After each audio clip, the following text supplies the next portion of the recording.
Corporate culture has many languages: PowerPoint, Excel, Slack, awkward small talk, but none triggers as much drama, anxiety, and overthinking as the corporate language of emails. It's probably also the most dangerous one. Why? Because in email, what you write is rarely what people read. It's not just correspondence. It's more like corporate game of chess, and every CC is a move. Welcome to the Escalation Podcast. I'm your host, Edita, and today we're going to talk about the unspoken rules of corporate emails. The rules everyone knows, nobody writes down, and yet they decide reputations, make or break your weekends, and sometimes even entire careers.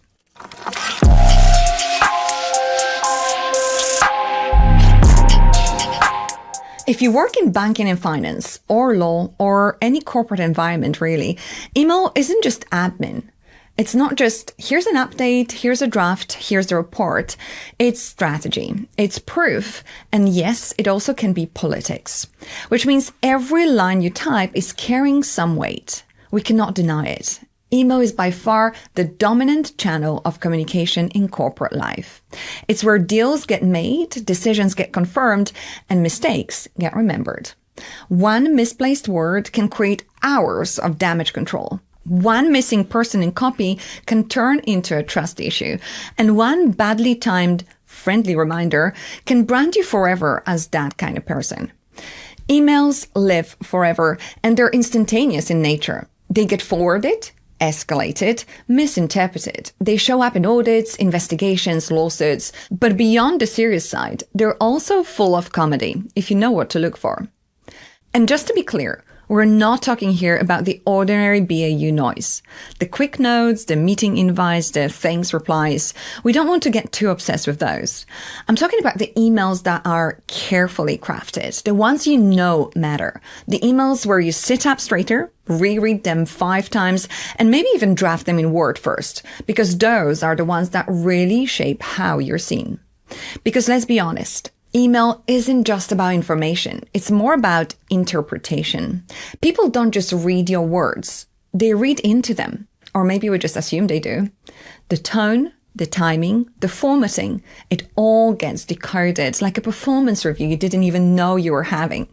Because half the time, what you write and what people read are two different things. You meant just checking in as very helpful, and they read it as passive-aggressive. You meant a polite thanks, and they read it as shutting them down. Throw in a smiley face and you're being sarcastic. Leave it out and you're just cold. And let's not forget the classic move, phone a friend habit to sanity check your draft. Does this sound rude? Am I overthinking this? How do I say no without actually saying no? Am I apologizing too much? Am I not apologizing enough? The hours we've spent decoding and reinterpreting each other's inbox dramas. Because deep down, we know it all matters. Email isn't just words. It's about your reputation, and sometimes it's preemptive damage control. So I started digging into this, looking back at my own experiences and asking people across my own corporate network who've all had their fair share of email mishaps, and what came out of those conversations were the same patterns, the same unspoken, invisible rules, no matter the role or the institution. So let's dive in. Rule number 1. In email land, using caps isn't just emphasis. It's shouting. Please respond in block letters doesn't read as urgent. It reads like someone's leaning on the car horn. So best to avoid at all costs, unless it's genuinely justified. Rule number 2, the chain of doom. The moment more than 5 people are copied or CC'd, it's no longer an email. It's more like a hostage situation.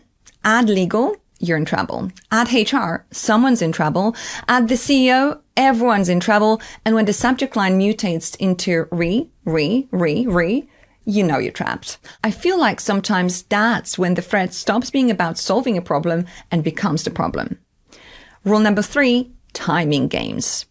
Ever feel like email timestamps are less about communication and more about sending a message? An email at 11:59 p.m. actually says, I never sleep, respect me. One that lands at 6:05 a.m. says, I'm disciplined, unlike you. And Friday at 5:59 p.m. emails, that's the one that says, I want to ruin your weekend, enjoy it anyway. Rule number 4, Subject lines aren't neutral either. They're like little cards.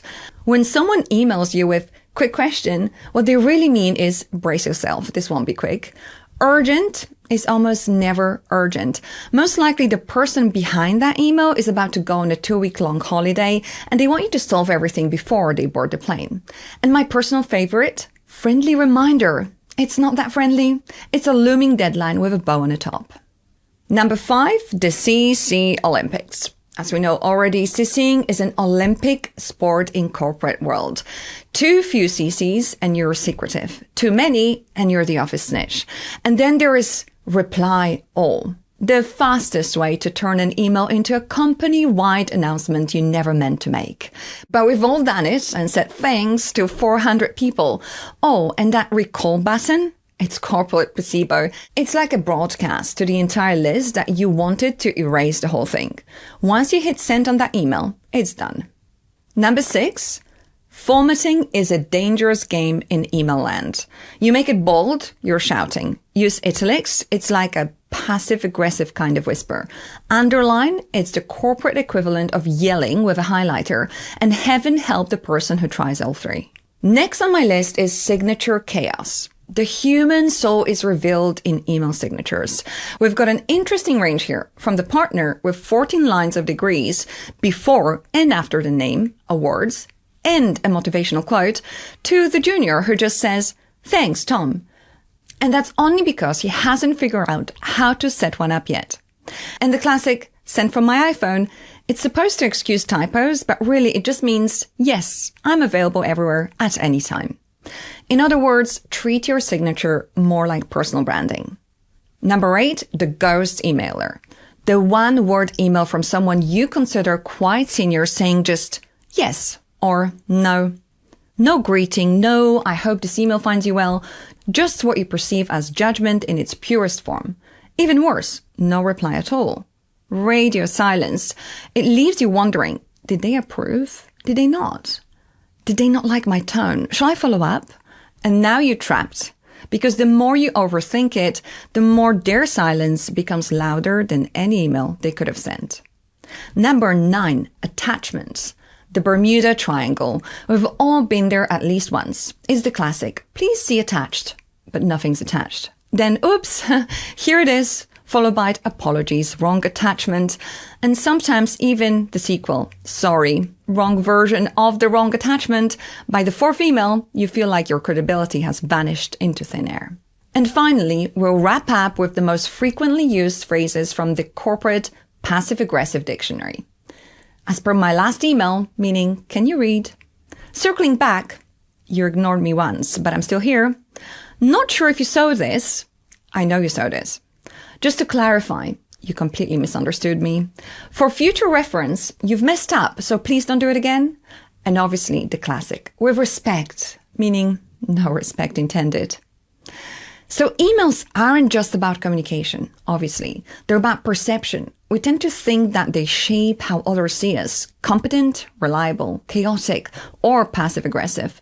But in fact, we live in a perception bubble, a subjective reality shaped not only by who you think you are or what others think of you, but what you imagine they may think of you. It's this unhealthy double bubble of perception, which Jay Shetty famously talks about. We read someone's silence, their punctuation, or their 2-word reply as a mirror, and then we start defining ourselves in response to it. And here's the thing. Your inbox is rarely about you. It's someone else's to-do list, someone else's priorities, someone else's way of showing they're busy. The trick is not to take it so personally. Have a level of awareness that is working as your sanity filter, because our thoughts, our beliefs truly shape our experiences. Bottom line, email mishaps should not dictate your mood. Sometimes an email is just an email, not a performance review, not a judgment or attempt to list your shortcomings. It's just text on a screen. That's where awareness comes in, being conscious that tone gets lost, context gets missed, and perception fills in the blanks. Awareness helps you step back, pause, and not let that one email hijack your entire afternoon. Happy emailing, and until next time.